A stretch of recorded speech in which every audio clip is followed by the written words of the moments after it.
परम सत्कार्यो गुरु प्यारी सात संगत जी, राधा स्वामी जी। सात संगत जी, आज डेरे में बाबा जी और संगत के बीच जो सवाल जवाब हुए उनमें से कुछ आपके साथ साझा कर रही हूँ। ये सवाल एक लड़के ने किया कि बाबा जी 19 से 20 साल तक की उम्र में कभी कभी ना चाहते हुए भी गलत काम हो जाता है। अब बाबा जी, जब मैं सत्संग जाता हूँ तो मेरे यार दोस्त कुछ ना कुछ गलत मुझे बोलते हैं। तो बाबा जी ने कहा कि उनको आप बोलने दो, उनको जवाब देकर आप अपने कर्म मत बनाएं। फिर इसी लड़के ने पूछा कि बाबा जी, अगर छोटी उम्र में कुछ गलत काम हो जाए तो क्या कर्म बनते हैं?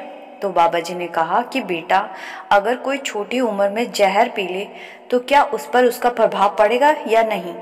तो ऐसे ही बेटा, कर्मों का उम्र से कुछ लेना देना नहीं।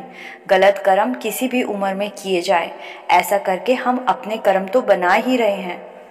फिर लड़के ने पूछा कि बाबा जी, जिन्होंने नामदान लिया है उन पर तो काला जादू का असर नहीं होता, लेकिन हमने तो अभी नामदान नहीं लिया, तो क्या जादू टोने का मुझ पर असर होगा? तो बाबा जी कहने लगे कि बेटा, अगर इन सब चीज़ों का असर होता तो आप जादू करके बिना पढ़ाई में बिना पढ़े फर्स्ट ना आ जाते। बेटा, ऐसा नहीं होता। जो मालिक ने हमारी किस्मत में लिखा है उन चीज़ों को जादू टोने से बदला नहीं जा सकता। ये सवाल एक लड़की ने किया कि बाबा जी, भजन सिमरन नहीं होता, आप भजन सिमरन करवा लिया करो। तो बाबा जी ने कहा कि बेटा, वो परमात्मा हम सबकी हालत जानता है, उस मालिक से कुछ छुपा नहीं है। आपसे जितना हो सकता है उतना बैठ जाया करें। फिर इसी लड़के ने कहा कि बाबा जी, कुछ साल पहले मेरे पति और मेरे भाई का बहुत बड़ा एक्सीडेंट हो गया था। उसमें मेरे पति तो बच गए थे, लेकिन मेरा भाई नहीं बच पाया था। उसकी दो छोटी छोटी बेटियां हैं। अब उनका क्या होगा? उनकी सोच सोचकर मेरा भजन सिमरन नहीं हो पाता। तो बाबा जी ने कहा कि बेटा, फिक्र करने से क्या होगा?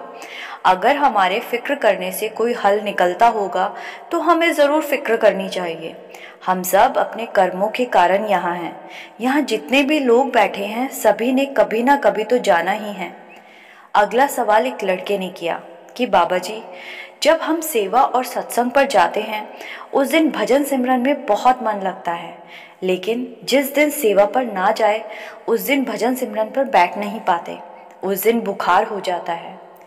बाबा जी ने कहा कि बेटा, सेवा और सत्संग से ही तो माहौल बनता है, और सेवा भी तो एक नशे की तरह होती है।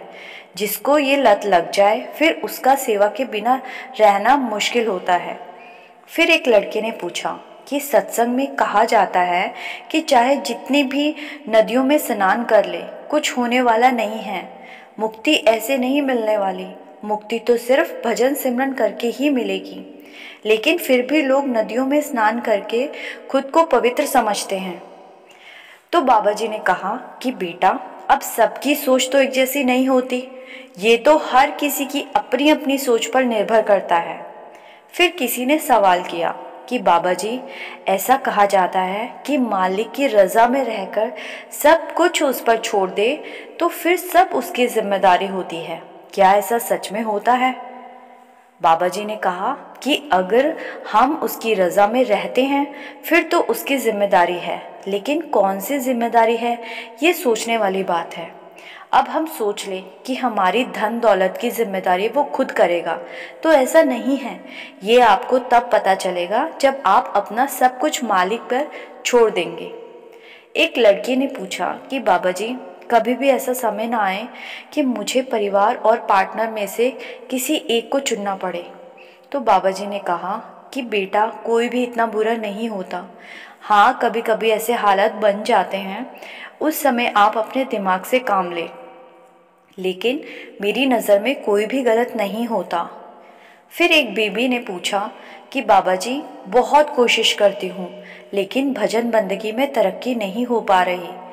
बाबा जी ने कहा कि बेटा, हमें करने पर जोर देना है, परख नहीं करनी। भजन सिमरन करते रहो और आगे सब मालिक पर छोड़ दो। तो साथ संगत जी, ये सवाल जवाब आज डेरे में बाबा जी और संगत के बीच हुए थे। वीडियो को शेयर ज़रूर कीजिएगा, जिससे ये वीडियो उन सत्संगी भाई बहनों तक भी पहुंच सके जो अभी इस चैनल के साथ नहीं जुड़े हैं, चैनल पर पहली बार आए हैं तो सब्सक्राइब ज़रूर कर लीजिएगा।